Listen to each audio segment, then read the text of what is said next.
What do we know about the explosive meningitis outbreak in the UK? Health officials say 5 new cases of meningitis have been found in Kent, bringing the total number of cases to 20. 2 people have died, a 21-year-old university student and a 6th form school pupil.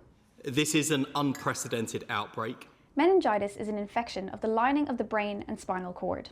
Viruses and bacteria are the most common causes. It normally requires very close contact, involving the exchange of saliva, such as kissing or sharing drinks or vapes. Experts say many of those affected in Kent attended a nightclub in Canterbury over the 5th to the 7th of March. This footage is from the University of Kent campus, where students have been queuing for antibiotics. It's actually really terrifying. I'm quite panicky, to be honest, but just hopefully it gets sorted out quite quickly.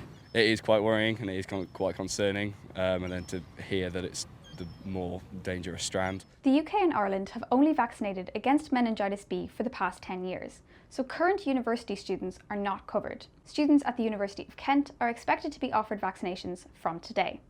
Meanwhile, in Northern Ireland, health officials are investigating a probable case at a Belfast school, but they say it is not linked to the outbreak in England.